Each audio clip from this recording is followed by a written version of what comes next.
Welcome to this explainer. We are diving straight into an absolutely unprecedented tournament format for the upcoming 2026 FIFA World Cup. With more teams and global representation than ever before, we're going to break down the complexities of the official draw so you know exactly what to expect. 48.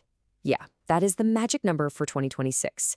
We are officially making the massive jump from the traditional 32-team format to a whopping 48 teams competing on the world's biggest stage.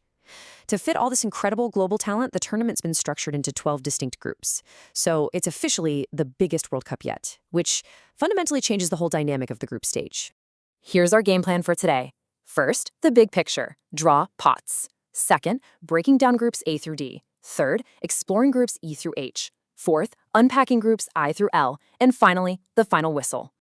All right, let's kick things off with Section 1, the big picture, draw pots.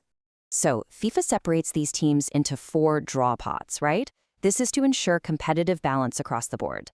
Pot 1 holds your absolute heavyweights, the top-ranked teams, and the host nations like the US, Mexico, Spain, Argentina, and France. Then you've got pots 2, 3, and 4 holding the challengers. These are incredibly dangerous wildcard teams, absolutely hungry to cause some massive upsets. The crucial takeaway here is that every single group gets one of these pot 1 giants to anchor their bracket. And when you pair a titan like Brazil, England, or Germany with thrilling high-energy pot 2 wildcards, think Croatia, Morocco, or Japan, it instantly creates some unbelievably fierce matchups. The underdogs definitely have a mountain to climb, but honestly, that's exactly what makes the World Cup so magical. Moving right along to Section 2, breaking down groups A through D. Let's look at Group A. Host nation Mexico anchors the bracket, and it's a true clash of styles.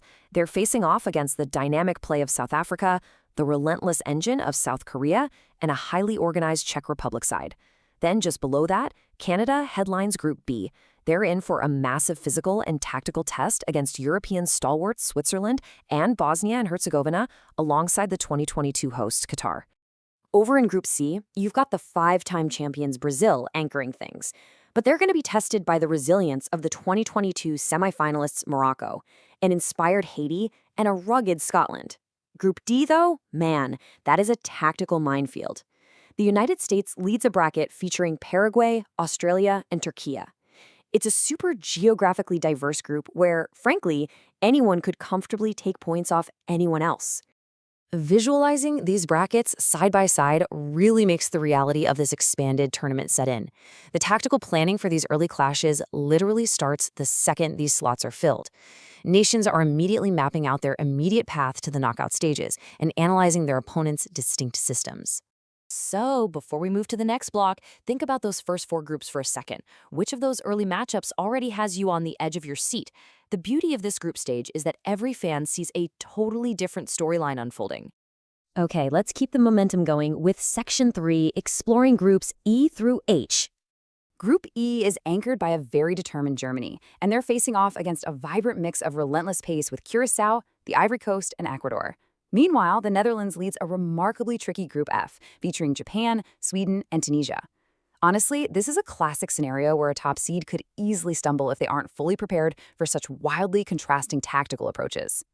In Group G, Belgium draws a really fascinating multi-continental test against Egypt, Iran, and New Zealand. But Group H, that is where the real fireworks are.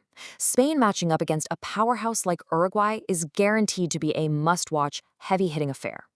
Add Cabo Verde and Saudi Arabia into the mix, and you've got a group packed with historical pedigree and totally unpredictable flair. Looking at all these global contenders lined up together really reinforces just how tightly packed this tournament is. With 48 teams in the mix, every single slot represents a nation carrying the hopes of millions. And in a format this vast, there is absolutely zero margin for error in these early stages. Now, if you've been keeping track of the ultimate heavyweights so far, you might be wondering, where did a certain recent World Cup champion end up? We've gone through 8 groups, and we haven't even seen them yet. Well, let's find out in Section 4, unpacking groups I through L. Let's do a little detective work to place our remaining heavyweights. Our source text actually playfully listed Group G twice by mistake, but the data confirms the defending champions, Argentina, are proudly leading Group J alongside Algeria, Austria, and Jordan. Meanwhile, Group I is anchored by the incredibly dangerous 2022 runners-up, France, who will be battling it out with Senegal, Iraq, and Norway. And that rounds out the bracket. Portugal takes the top seed in Group K, navigating a really diverse draw with DR Congo, Uzbekistan, and Colombia. Finally, we end on a highly contested Group L. England is going to face a notoriously resilient Croatian side alongside incredibly athletic teams in Ghana and Panama. Seriously, there are absolutely no easy points to be found in this final block. Which brings us to Section 5, the final whistle. Think back on all those clash of style matchups we just went through, and those Pot 1 anchors facing tricky wildcards. With 48 teams, the margin for error is razor thin.